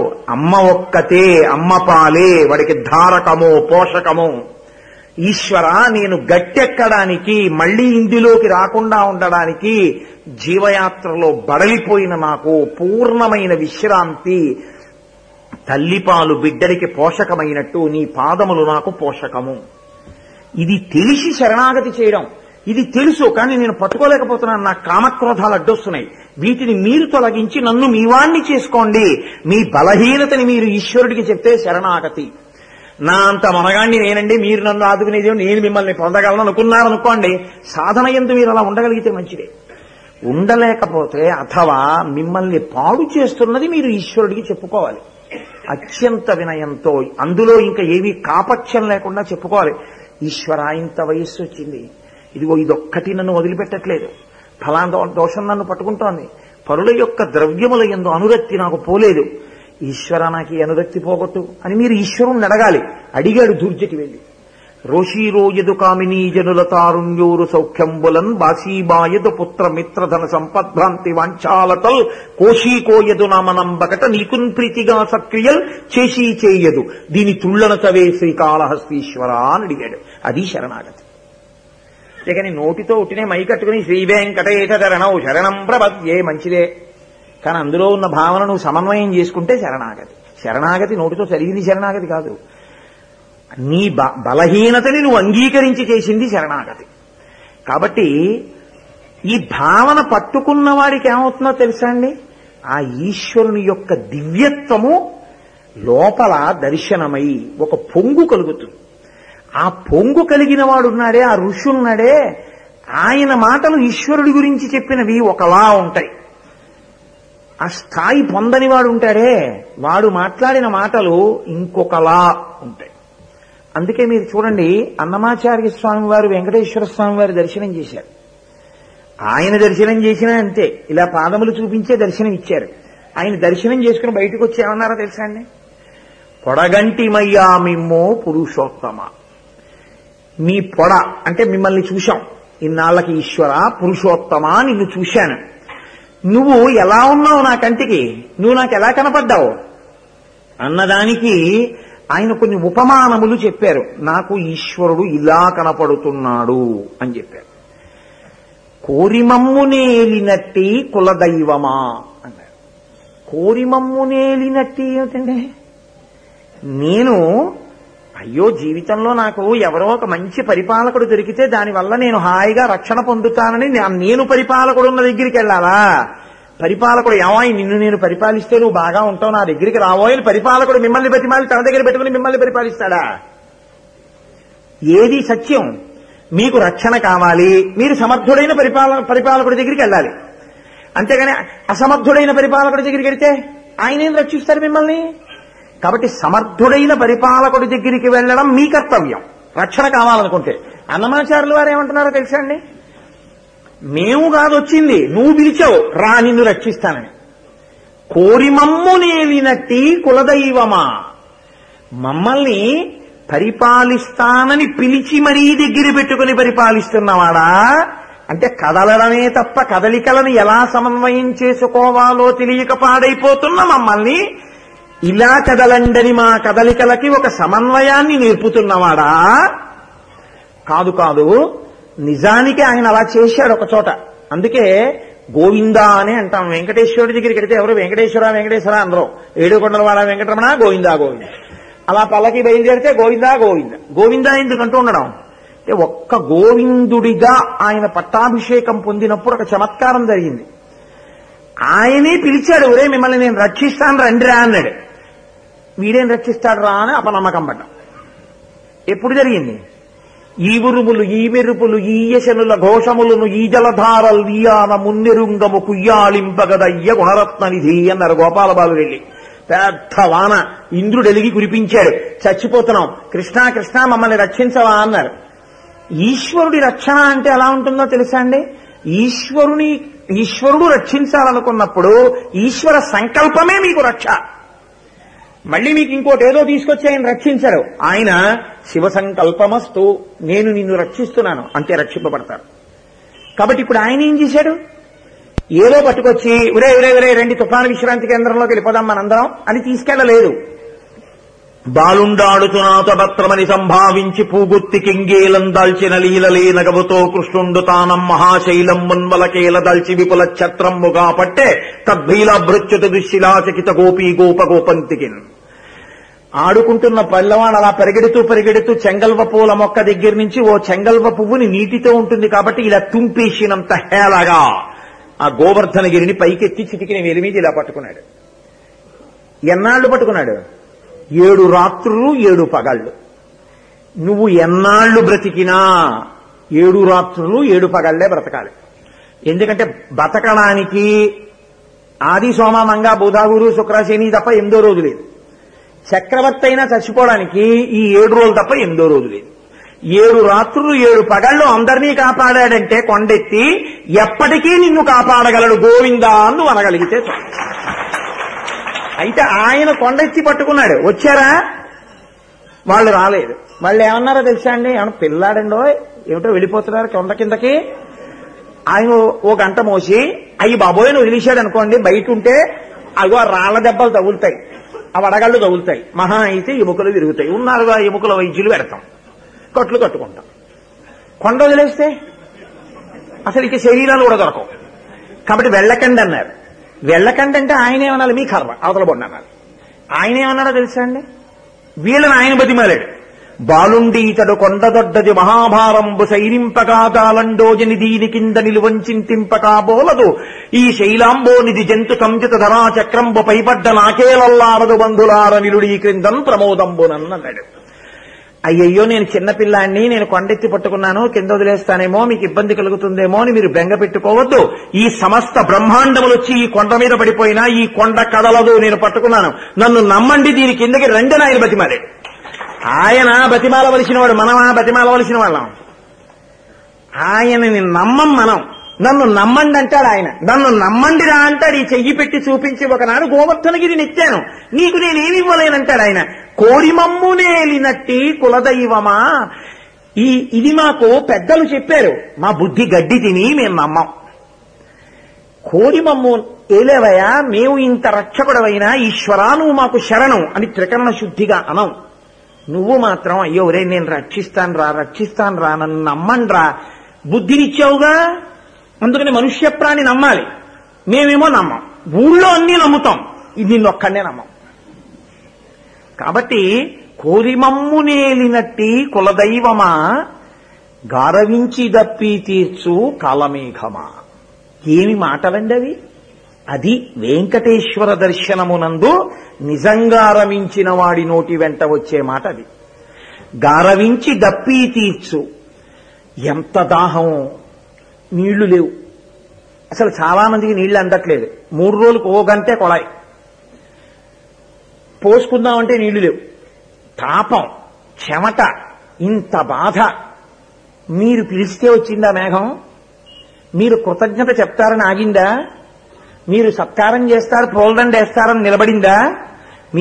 మనందరం రాత్రి గాఢ నిద్రలో ఉంటే అయ్యయ్యో ఈ ఊళ్ళో పాపం వీళ్ళందరూ దాహంతో బాధపడుతున్నారని సముద్రంలో ఎక్కడో ఉప్పగా ఉన్న నీళ్లనన్నింటినీ తాను తాగి చల్లటి తీయటి నీటిగా మార్చి నిరాధారమైన ఆకాశంలో ప్రయాణం చేసి వచ్చి దాహార్తితో ఉన్నటువంటి ఆ ఊరికొచ్చి ఆ ఊరిలో ఒక రాత్రివేళ తనలో ఉన్న చెట్ట చివరి నీటి బొట్టు వరకు వర్షించి అమ్మయ్యా నాకున్నదంతా ఇచ్చేశానని తాను తెల్లటి దూదిపించైపోయి ఎలా వచ్చిందో అంత వేగంగా వెళ్ళిపోయింది. మళ్ళీ వచ్చినప్పుడు నెమ్మదిగా వచ్చింది, వెళ్ళినప్పుడు వేగంగా వెళ్ళిపోయింది. ఇచ్చేసిన తర్వాత వెళ్ళిపోవడమే తప్ప నేను ఇచ్చాను నాకేమైనా ఇస్తారా అని చూడ్డం చేత కాని మేఘం ఎటువంటిదో, మా దాహం తీర్చడానికి వచ్చి మా దాహం తీర్చినా మేం దానికి నమస్కారం చెయ్యాలని కూడా నిలబడకపోవడానికి మేఘం ఎటువంటిదో, ఈశ్వరా మాకు ఉపకారాలు చేయడం, శుభ్రంగా తినేసి నీకు ఈశ్వరార్పణమస్తు అని కూడా అనకుండా తినేసినా నీ మొహం ఇచ్చా నేను జీర్ణం చేయను అనకుండా తిని పడుకుని గుర్రు పెడితే లోపల అహం వైశ్వానరో భూత్వా ప్రాణినాం దేహమాశ్రిత ప్రాణాపాన సమాయుక్తం పచాంజన్నం చతుర్విధం. పడుకోబోయే ముందు 11 మాటలు శివనామం చెప్పి పడుకోకపోయినా, నిద్ర లేచేటప్పుడు 3 మాటలు విష్ణునామం చెప్పి లేవకపోయినా, లేచినప్పుడు శక్తిని పడుకున్నప్పుడు నిద్రని ఇచ్చిన నువ్వు కాలమేఘం వంటి వాడివి కావు. కాబట్టి కారవించి దప్పి తీర్చు కాలమేఘమా. ఎక్కడున్నావు నువ్వు? ఏమిటో అక్కడున్నావు అంటున్నాను కానీ చేరువ చిత్తములోని శ్రీనివాసుడా ఇక్కడున్నావు. ఇక్కడుండి నువ్వు చేస్తున్న మహోపకారం ఏమిటో తెలుసా? అసలు నువ్విక్కడుండి వడిబాయక తిరిగే ప్రాణబంధుడా. ఆయన లోపలికి బయటికి ఊపిరి రూపంలో మనకు ఉపకారం చేస్తున్నాడు. ఊపిరి అన్నా అంబులెన్స్ ఎక్కిస్తారు, 2 సార్లు ఇంటెన్సివ్ కేర్ యూనిట్. అలా అనకుండా ఒకే వేగంతో 120/80 బీపీ ఉండేటట్టుగా నిత్తుటిని అదే వేగంతో ప్రవహింపచేస్తున్నవాడెవరు? ఒకే ఊపిరితో వీడి శుభ్రంగా తిని భగవన్నామని చెప్పి ఈశ్వరుడికి నమస్కారం కూడా చేయకుండా పడుకుంటే ఊపిరి తీసి విడిచేటట్టు చేసి వీడికి గాఢ నిద్రనిచ్చిన వాడెవరు? ఆ ఇచ్చినవాడు ప్రాణబంధుడి రూపంలో ఇక్కడ రేడు ఊపిరి తీయిస్తూ నీకన్నా చేరువలో నాకెవరున్నారు? ఇంత దగ్గరగా ఉన్న నిన్ను నేను చూడలేదు, మిగిలినవన్నీ నేను చూస్తున్నాను. ఎంత పిచ్చితనన్నది వెంకటేశ్వర. ఇక్కడున్నామని చూడ్డానికి వచ్చాను, ఇప్పుడు అర్థమైంది ఇక్కడున్నవాడివి ఇక్కడే ఉన్నామని. చేరువ చిత్తములోని శ్రీనివాసుడా. నా శరీరం తిరుమలకి 500 కిలోమీటర్ల దూరంలో ఉందేమో కానీ నా చిత్తంలో మాత్రం శ్రీనివాసుడు అత్యంత సన్నిహితంగా ఇప్పుడు ఉన్నాడు. ఇది అన్నమాచార్యుల వారి యొక్క భావన. కాబట్టి చేరువ చిత్తములోని శ్రీనివాసుడా చెడనీక బ్రతికించే సిద్ధమంత్రమా. చెడకుండా బ్రతికిస్తావయా నువ్వు సిద్ధమంత్రానివి. మంత్రము అంటే మననాత్ త్రాయితే ఇతి మంత్ర. మీరు కొంతకాలం ఓ మంత్రాన్ని చేసి ఉన్నారనుకోండి, ఆ జపం చేస్తే మీరు మనసు పెట్టి చేయండి, మనసు పెట్టకుండా చేయండి, అది బీజాక్షరము. బీజాక్షరము అంటే లెటర్ ప్రెగ్నెంట్ విత్ సౌండ్ అంటారు. అందుకే బీజాక్షరానికి ఋషి దేవత ఉంటారు. అది విస్ఫోటనము చెందుతుంది, శక్తినిస్తుంది. అది మధుసూదన సరస్వతి అని మహానుభావుడు అద్వైత సంప్రదాయంలో చాలా గొప్ప వ్యక్తి. ఆయన ఒకానొకప్పుడు చిన్నతనంలో ఒక పరివ్రాజకుడికి భిక్ష పెట్టారు. పెడితే ఆ పరివ్రాజకుడు అన్నాడు, నీకు నేను కృష్ణ మంత్రోపదేశం చేస్తాను, నువ్వు బాగా మంత్రం చెయ్యి, నీకు కృష్ణ సాక్షాత్కారం అవుతుందన్నాడు. ఆయన చాలా కాలం జపం చేశారు, ఆయనకి కృష్ణ సాక్షాత్కారం అవ్వలేదు. ఆయన కోపం వచ్చి ఏదో చెప్పాడు, నేను ఏదో చేశాను, ఎందుకు వచ్చిన కృష్ణ మంత్రం, నాకే సాక్షాత్కారం అయిందా ఏమన్నానా, నేను ఇంకా చేయనని మానేశాడు. మానేసి ఓ రోజున ఎక్కడికో చాలా తొందరగా ప్రయాణం మీద వెళ్ళిపోతూ నడుస్తున్నప్పుడు చెప్పు తెగిపోయింది. మంచి ఎండాకాలం. చెప్పులు కుట్టేవాడి దగ్గరికి వెళ్ళి తొందరగా చెప్పు కుట్టు, నేను వెళ్ళాలి గమ్యస్థానానికి అన్నాడు. అతను చెప్పు అక్కడ ఇట్టన్నాడు. చెప్పు అక్కడ పెట్టారు. అతను కుట్టడం మానేసి పక్కనున్న పెట్టిలోంచి తామలపాకులు తీసుకుని ఒక్కొక్కటి ఇలా తుడుచుకుని, అదో అలవాటు ఉంటుంది కొంతమందికి, పెట్టిలో తామలపాకులు ఒక్కల సున్నం అన్ని పట్టుకెడుతూ ఉంటారు. అంతా తుడుచుకుని ముచ్చికలు అన్నీ తీసుకుని యుట్టవేపు అంతా తీసుకుని ఆ సున్నం తీసుకుని అదంతా రాసుకుని ఆ వక్క పలుకులు తీసుకుని అందులో వేసుకుని ఏదో కాచు తీసి అందులో వేసుకుని అదంతా మడతెట్టి నోట్లో పెట్టుకుని నవ్వులుతున్నాడు. ఆయనకి ఎక్కడ లేని కోపం వచ్చింది. ఏటయా పని, నేను పక్క వెళ్ళాలంటుంటే నీకు ఇంత కోపం ఏటయా అన్నాడు. అంటే అతను అన్నాడు, మీకు మహానుభావ ఇంత తొందర ఇంత కోపం కాబట్టే మీకంతటి మహాత్ముడు ఇచ్చిన కృష్ణమంత్రాన్ని చేయడం మానేశారు. అంటే మధుసూదన సరస్వతి తెల్లబోయి నాకు కృష్ణమంత్రం ఉందని నేను జపం చేసి వదిలేశానని నీకు ఎలా తెలుసు అన్నాడు. అంటే ఆ చెప్పులు కుట్టేవాడు అన్నాడు, నాకు మీలాగే చెప్పులు కుట్టించుకున్న ఒక ఆయన నా దగ్గర ఏముందిరా, ఏమీ లేదో మంత్రం ఉంది నీకు ఇస్తాను పనికొస్తుందనో మంత్రం ఇచ్చాడు. అది భూతవశ్య మంత్రం. దానివల్ల ఏమవుతుందంటే నా దగ్గర భూతం ఉంటుంది, ఎప్పుడు కనబడదు ఎవ్వరికి. అది నా దగ్గరికి ఎవరైనా వస్తే వాళ్ళ చరిత్ర ఏమిటో వాళ్ళ మనసు ఏమిటో నాకు చెప్పేస్తుంది. అందుకుని నాకు చేశాను. అంటే మధుసూదన సరస్వతి అన్నారు, నాకు కృష్ణ సాక్షాత్కారం ఎలాగోవలేదు, నువ్వు నాకు ఆ భూతవశ్య మంత్రం చెప్పరా, ఎన్నాళ్లలో నాకు ఈ భూతం వశ్యం అవుతుందన్నారు. 6 నెలలు రోజు ఓ గంట జపం చేయండి, భూతం వశ్యం అయిపోతుందన్నాడు. అయితే ఉపదేశం చెయ్యి అన్నారు. నేను మీకు ఉపదేశం చేయలేడు బాబాయా అన్నాడు. ఏదో ఒకటి చేయరా, మంత్రసిద్ధి పొందాలి అంటే ఉపదేశం చేశాడు. ఆయన వెళ్ళి 6 నెలలు కాదు 8 నెలలు చేశారు. ఆ భూతవశ్య మంత్రం ఏం పని చేయలేదు. ఓ దుడ్డు కర్ర అట్టుకుని పరిగెత్తుకొచ్చారు ఆయన చెప్పులు కుట్టేవాడిని కొట్టడానికి. ఒరే వాడు కృష్ణ మంత్రం ఇచ్చి మోసం చేశాడు, నువ్వు భూతవశ్య మంత్రం ఇచ్చి మోసం చేశావు, నాకు ఆ భూతం వశం కాలేదన్నారు. అంటే ఆయన అన్నారు, మీకు ఇంతే అర్థమైంది, మీరు కొన్ని సంవత్సరముల పాటు కృష్ణ మంత్రాన్ని చేసి ఉన్న కారణం చేత మీ సప్తధాతువుల్లో ఆ మంత్రశక్తి ఉంది. కృష్ణ మంత్రశక్తి ఉండగా భూతమంత్రం చేస్తే భూతం ఎక్కడికి వస్తుంది, దగ్గరికి హడివి చచ్చిపోయి పారిపోతోంది. రోజు వచ్చి నాకు చెప్తోంది, నువ్వు మధుసూదన సరస్వతికి ఎందుకు ఇచ్చావయ్యా, ఆయన కృష్ణ మంత్రం చేసి ఉన్నవాడు నా మంత్రం చేస్తున్నాడు, నాకు వెనదామంటే భయం వేస్తోందండి. ఇంకో కొద్ది కాలం కృష్ణ మంత్రం చేస్తే మీకు కృష్ణుడే సాక్షాత్కరించను కదా మహాప్రభో, ఎందుకండి మీకు ఈ మంత్రం అన్నాడు. ఊరే నీకున్న బుద్ధి నాకు లేకపోయిందిరా అని చెప్పి వెళ్ళి ఆయన మళ్ళీ కృష్ణ మంత్రం చేశారు. కృష్ణ మంత్రం చేస్తే ఆయనకి కృష్ణ సాక్షాత్కారం అయిందండి. అద్వైత సంప్రదాయంలో మహాపురుషుడు మధుసూదన సరస్వతి అంటే. కాబట్టి చెడనీక బ్రతికించే సిద్ధమంత్రమా, ఆ మంత్రం ఏమి ఏదో ఉపన్యాసం చెప్పడమే కానీ నిజంగా ఆ పాదాలు ఒక్కొక్క చరణం గురించి మాట్లాడితే సామాన్యమైన మాటలు, ఆ మాటలు చెడకుండా బతికిస్తుంది నీ మంత్రం, నీ నామము చెప్పుకుంటే చాలు. అందుకే ఒక కీర్తనలో అన్నమయ్య అంటారు, హరినామములే సర్వమంత్రములు, హరి రూపములే సర్వదేవతలు, భావములోన బాహ్యమునందును హరి హరి హరి అనవో మనసా అంటారు. ఆ మనసుకి చెప్పుకున్నారు, ఓ పిచ్చి మనసా హరి హరి అనవే, కనపడ్డవన్నీ ఆయన రూపాలేని, అన్నిటినీ చూసి హరి అనవే. మీకు నేను ఒక ఉదాహరణ చెప్పాలంటే, రామకృష్ణ పరమహంస దగ్గర మహాత్ముడు యోగానంద స్వామి వారు చిన్న వయస్సులో శిష్యరికానికి వచ్చారు. వస్తే నన్ను ఏం చేయమంటారు, చిత్తశుద్ధికి అన్నారు. హరి హరి హరి అని అన్నారు. ఆయన బయటికి వెళ్ళి అనుకున్నారు, ఈయనకేమీ చేత కాదు, అందుకని హరి హరి అనమంటాడు. హరి హరి అన్న వాళ్ళు అందరూ గొప్పవాళ్ళు అయ్యారు. హరి హరి ఏమిటి నా బుర్ర, పాపం ఆయనకి ఏమీ తెలియదులో ఉంది, ఏదో చెప్పాడని ఎవరో హఠయోగం నేర్పి ఆయన దగ్గరికి వెళ్ళి కూర్చుని ఆ హఠయోగం ఏదో నేర్చుకుంటున్నారు. ఇదో వెర్రుంటుంది లోకంలో. 6 నెలలు ఈ గురువు గారు, 3 నెలలు ఇంకో గురువు గారు ఎవడో దొరుకుతుంటారు, మళ్ళీ ఆడబోతుంటారు. అదో అమాయకత్వం. కాబట్టి ఈయన రామకృష్ణ పరమహంస వెళ్ళిపోతూ చూశారు, ఆ హఠయోగం నేర్పే ఆయన దగ్గర కూర్చుని ఉన్నారు ఈయన యోగానంద స్వామి. కూర్చుంటే ఆయన దగ్గరికి వెళ్ళి రెక్కట్టుకుని ఈడ్చుకుపోయారు తన గదిలోకి. ఈడ్చుకుపోయి అన్నారు, నీకు బుద్ధి ఉందా లేదా, నీకేం చెప్పాను, హరినామం చేయమని చెప్పానా, నువ్వు వెళ్ళి హఠయోగం దగ్గర ఎందుకు కూర్చున్నావు, అదేం చేస్తుంది, శరీరాన్ని శుద్ధి చేస్తుంది, నీ మనసుకి నైర్మల్యం ఇచ్చి నీకు ఈశ్వర సాక్షాత్కారం హరినామం చేయిస్తుంది, ఆ నామము మంత్రము, నన్ను నమ్మన్నారు. మళ్ళీ ఇలాగే చెప్తారు ఈయన మనసులో అనుకుని, పోన్లే హఠయోగం నమ్మాగా, అలా ఈయన్ని నమ్మితే ఏమవుతుందో చూద్దాం, హరినామమే చేద్దాం పోని కొన్నాళ్ళు అని ఆయన నియమంగా హరినామం చేసి భగవత్ సాక్షాత్కారమును పొంది యోగానంద స్వామి మహాపురుషుడయ్యాడు. అందుకే అన్నమయ్య ఒక మాట అన్నారంటే ఏదో హేళగానేసినవి కావండి ఆ మాటలు. హరినామములే సర్వమంత్రములు అన్నాడంతే ఆయన. ఏకశబ్ద సంవిజ్ఞాత సృష్టప్రయుక్త స్వర్గే లోకే కామదుర్భవతి. నీకు తెలిసి ఒక్క నామం పట్టుకున్నా సరే నిన్ను తరింపజేసేస్తుంది. కాబట్టి అటువంటి ఆయన చెడనీక బ్రతికించే సిద్ధమంత్రమా, రోగాలను అణచగలిగినటువంటి దివ్యౌషధమా.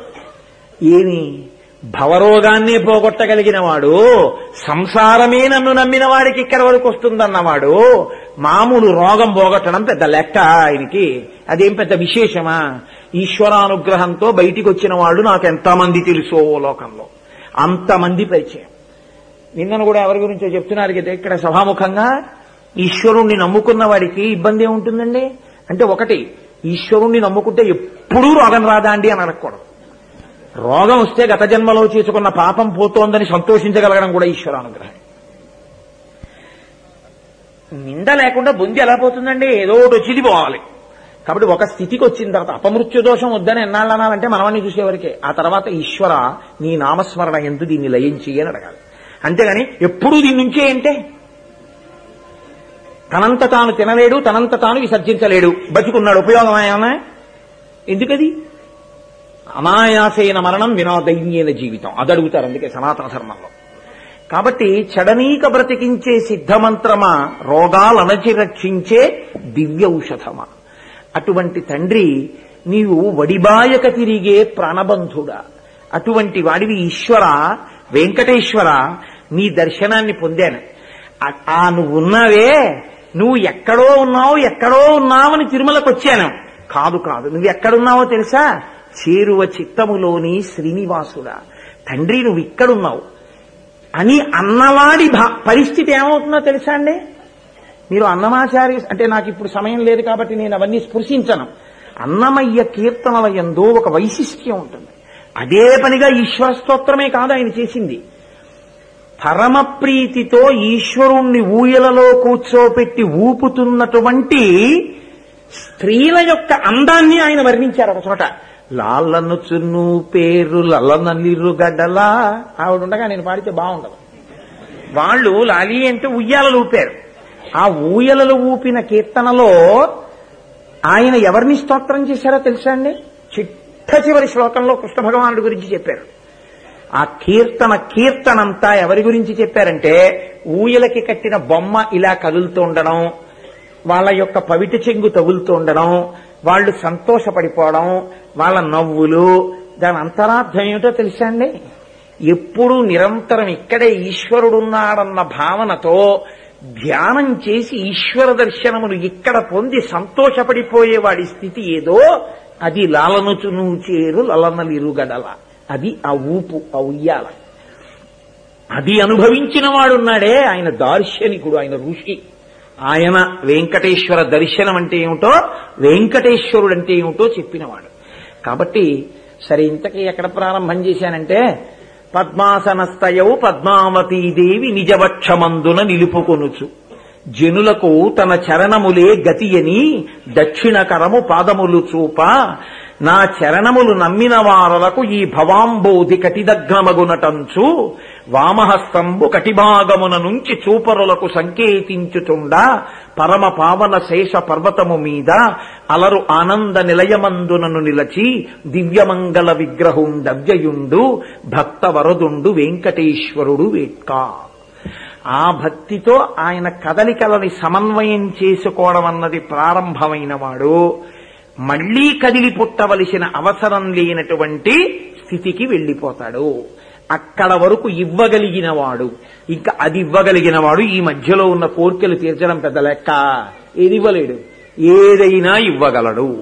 కాబట్టి అది వెంకటేశ్వర తత్వం అంటే అని మనకి పెద్దలు ప్రతిపాదన చేశారు. కాబట్టి కలవు వెంకటనాయక, ఆ మూర్తిని గుండెల యందు నిలుపుకోవాలి. నిలుపుకుని చక్కగా అలా మనం సమన్వయం చేసుకుని జీవితాన్ని ఉద్ధరణ పొందడానికి కావలసిన రీతిలో భావ ప్రచోదనమును శ్రీవేంకటేశ్వరుడే వహించి మనని కృతార్థులను చేయుగాక అని స్వామి పాదములు పట్టి ప్రార్థన చేస్తూ అదే కదా అడుగుతాం సుప్రభాతంలో. రోజు ఏమడుగుతున్నాం? అహం దూరతస్తే పదాంభోజ యుగ్మ ప్రణామేచ్చ యాగత్య సేవాంకరోమి సకృచ్ఛేవ యా నిత్య సేవా ఫలం తం ప్రయచ్ఛ ప్రయచ్ఛ ప్రభో వెంకటేశ. ఏమిటా శ్లోకానికి అర్థం? అహం దూరతస్తే పదాంభోజ యుగ్మ ప్రణామిచ్చ యాగచ్చ సేవాంకరోమి. ఈశ్వర ఏదో భాస్కర్ నగర్లో ఉంటాను, సుప్రభాతం పాడదామని తెల్లవారకట్ట లేచి వచ్చా, మనసైనా చలిగాలైనా వచ్చాను నీ సన్నిధానానికి. ఇక్కడికొచ్చి సేవ చేసుకున్నాను, సుప్రభాతంలో పాల్గొన్నాను అనుకుంటున్నాను. వారం తర్వాత వెంకటేశ్వర వైభవం అయిపోతుంది. అంటే మళ్లీ వెంకటేశ్వర వైభవం వరకు ఇంకా నేను ఈశ్వరుడి సేవ చెయ్యనా? కాదు. నేను ఇవాళ ఏ సేవ చెయ్యడానికి నీ దగ్గరికి వచ్చానో అది ప్రతినిత్యము నేను చేసేవాడనగుదునుగాక. ఈ క్షణమునందు ఏ సేవ చేస్తున్నానో అది నా జీవితంలో ప్రతి క్షణము చేసేవాడినగుదునుగాక. అది దేనివల్ల సిద్ధిస్తుంది?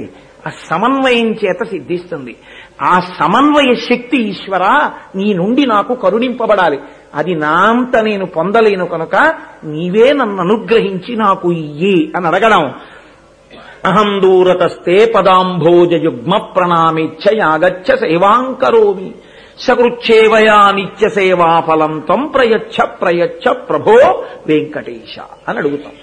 కాబట్టి దీనికి ప్రతిబంధకం ఏ చేసిన దోషాలున్నాయో అవి తెలియక చేసేశాను. నువ్వు మన్నించగలిగిన వాడివి. ఎంత పెద్ద దూదిరాశి అయితేనేటో నిప్పురవ్వతాలు కాల్చడానికి. నేను తప్పు చేయలేదని నేను అంటలేదు, చాలా తప్పులు చేశాను. ఎన్ని చేశాను లెక్క తెలియదు.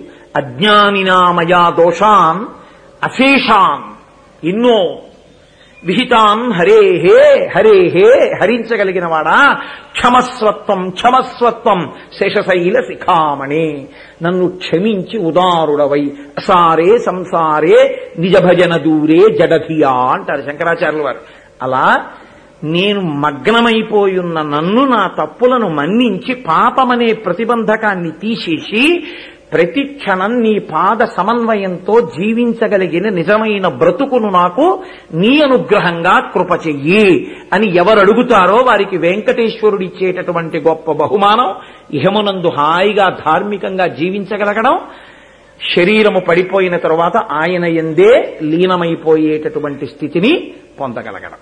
కాబట్టి అటువంటి స్థితిని వెంకటేశ్వరుడు నిర్హేతుక కృపాకటాక్ష వీక్షణముల చేత మనకు అనుగ్రహించుగాక. అందుకే మనకేం తెలుసు, మనకేమున్నాయని కాదు, ఈశ్వరుడొక్కరు దొరకడమే ఆనందం అన్న భావన ఉండాలి. అందుకే మీరు చూడండి, వాహనములన్నింటిలోకి హనుమద్వాహనమే గొప్పది. ఎందుకైందో తెలుసా అండి? ఒక్కటే కారణం, ఏ వాహనం ఎక్కినా ఆ వాహనం అలాగే ఉంటుంది. గజవాహనం ఎక్కారనుకోండి అలాగే నడుస్తుంది, లేకపోతే శేషవాహనం ఎక్కారనుకోండి అలాగే నడుస్తుంది, అశ్వవాహనం ఎక్కారనుకోండి అలాగే నడుస్తుంది. హనుమద్వాహనం ఎక్కారనుకోండి ఈశ్వరుడు ఇలా అంటాడు. ఇలా ఉంటాయి. హనుమద్వాహనం ఎక్కినప్పుడు మాత్రం ఇంకోలా ఉండదు, హనుమద్వాహనం ఇలాగే ఉంటుంది. ఎందుకో తెలుసా అండి?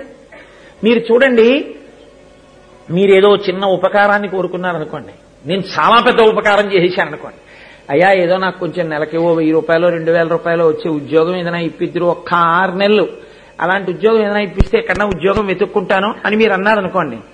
పిలిచి ఇక్కడే చేసుకోవయా, నెలకు 25,000 ఇస్తాను, ఉండిపోతావా అన్నారనుకోండి. వెంటనే మీరేమంటారు? అయ్యో బాబోయ్ ఇంతకన్నా ఏం కావాలండి అంటారు కదండి. ఇంతకన్నా ఏం కావాలండి అనడానికి భంగిమ ఇది తప్ప ఇంకోట్లేదు.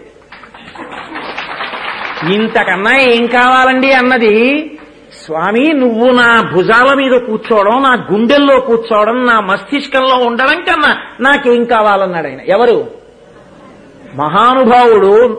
తలేనాభ్యహనత్కాంస్యీ పాదైకాంస్యత్ పరంతప ముష్టినభ్యహనత్కాంస్యీ నఖైకాంస్యత్ దదారయత్. గోళ్లతో మోచేతులతో మోకాళ్లతో రాక్షసుల్ని మర్దించగలిగిన వాడు, బుద్ధిమతాం వరిష్టం, 10 నెలల నుంచి ఏడుస్తున్న తల్లిని ముట్టుకోకుండా నోటి మాటతో ఊరట కల్పించగలిగిన వాడు, మేరు పర్వతమంత పెరగగలిగిన వాడు, అపరిమితమైనటువంటి వేగంతో 100 యోజనముల సముద్రాన్ని దాటగలిగిన వాడు, మైనాకుడే వచ్చి నిలబడినా నాకు ఈ సత్కారం అక్కర్లేదని ప్రీతోస్మి కృతమాతిథ్యం మంజురేషోపనీయతాం తరతే కార్యకాలోమే అహస్యా ప్రతివర్తతే ప్రతిజ్ఞాతమయా దత్తానస్తాతవ్యమిహాంతరే అని వెళ్ళిపోగలిగిన వాడు, రావణుణ్ణి చూస్తే చాలు సమస్త భూతములు వణికిపోయే రోజుల్లో రావణాసురుడి దగ్గర నిలబడి ఏమనుకుంటున్నావు రామచంద్రమూర్తి అంటే, మండిత విస్ఫులింగ విషమ జ్వలితానల కీలలు వబ్జ గర్భాండము నిండ రామ వసుధాదిపుడేశడు వజ్రసాధనా ఖండిత పంచకంఠ కనకంఠ పురాంతక శైలకాలనొద్దండ బలప్రచండ పురదండ విఖండన చండకాండములని చెప్పగలిగిన మొనగాడు అంతటి ఉపాసకుడు సంజీవని పర్వతాన్ని తీసుకొచ్చి వానర సైన్యాన్ని బ్రతికించగలిగిన వాడు, రామలక్ష్మణులు పడిపోయినా ఏ అస్త్రములకు చిక్కక నిలబడగలిగినటువంటి వాడు, రాముణ్ణి ఓదార్చిన వాడు, సీతమ్మను ఓదార్చిన వాడు, సీతారాముల్ని కలిపి రామాయణ మహామాలారత్నం వందే అనిలాత్మజం అయినటువంటి వాడు, మణిపూసైన వాడు, చిరంజీవి అయిన వాడు, రామాయణంలో రాముడు అందరికీ ఉపకారాలు చేసి ఒక్క హనుమ దగ్గరికి వచ్చేటప్పటికి కౌగలించుకుని ఉత్తరాఖండలో మదంగే జీర్ణతాం జాతు యత్వయోపకృతే కపిహి, ఓ హనుమ, నీవు చేసిన ఉపకారము నా శరీరమునందు జీర్ణమైపోవుగాక, దీనికి నేను నీకు ప్రత్యుపకారం చెయ్యలేనన్నాడు. అంతటి మహోపకారం చేసినవాడు, సీతారాముల యొక్క ప్రేమని పొందినవాడు, రామనామం పట్టుకుని చిరంజీవి అయినవాడు, భవిష్యత్ బ్రహ్మ అయినవాడు, చేతకాక ఈశ్వరుణ్ణి ఎక్కించుకుని ఇలా అన్నాడా? ఇన్ని ఉన్నవాడు ఈశ్వర భక్తితో ఆ రామచంద్రమూర్తి ఏమి పిచ్చి వేషాలు కొన్ని బయలుదేరుతున్నాయి సభలో, ఎవరో చూసి బుద్ధిగా ఉండడం నేర్చుకోమని చెప్పండి. ఇది సినిమా హాలు కాదు ఇళ్లలో వేయడానికి. భావ ప్రచోదనాన్ని సాత్వికంగా ఉంచుకోవడం అలవాటు చేసుకోండి. అలా అలవాటు లేకపోతే సభలోకి రాకుండా దూరంగా కూర్చోండి. కాబట్టి ఇంత శక్తి ఉన్నా అత్యంత వినయంగా ఉండి రామచంద్రమూర్తిని తన భుజాల మీద కూర్చోపెట్టుకుని ఇంతకన్నా నాకేం కావాలని అడిగిన వాడెవరున్నాడో అటువంటి వాహనం మీద ఇప్పుడు స్వామి ఊరిరిగింపుగా బయటికి వస్తారు. అటువంటి హనుమద్వాహనం మీద స్వామి విడుతుండగా చూడడం కన్నా మన జీవితానికి భాగ్యమే ఉంది. అటువంటి వాహనం మీద కూర్చుని సహస్రదీపాలంకార సేవలో ఊయలలూగుతుంటే, అన్నమయ్య యొక్క కీర్తనలు వినపడుతుంటే ఆ ఆనందంతో ఆ ఊయల యొక్క ఊపు చూసి తరించడం కన్నా మనకి కావలసిందే ఉంటుంది. కాబట్టి చక్కగా ఇప్పుడు అది అనుభవిద్దాం.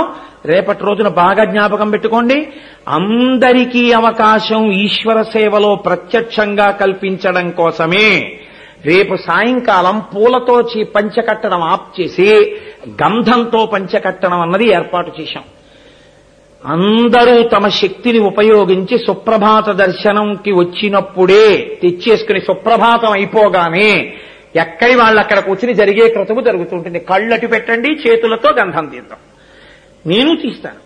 ఎంత గంధం మనం తీయగలమో అంత గంధం తీసి ఇస్తే చక్కగా పరమ ప్రేమతో చేసేటటువంటి వైదిక బృందం మనకి లభించింది. వాళ్ళు ఆ చందనంతో స్వామికి పంచకడతారు. రేపు సాయంకాలం అటువంటి అద్భుతమైన దర్శనాన్ని చేసుకుని మనం చక్కగా ఆనందాన్ని అనుభవిద్దాం. కాబట్టి ఇప్పుడు ఆ వాహనం బయలుదేరుతుంది. మనందరం మాడవీధుల్లో ఊరిరిగింపుగా స్వామితో వెళ్ళొద్దాం. మంగళాశాసనపరై మదాచార్య పురోగమై సర్వైశ్చ పూర్వైరాచార్యై సత్కృతాయాస్తు మంగళం.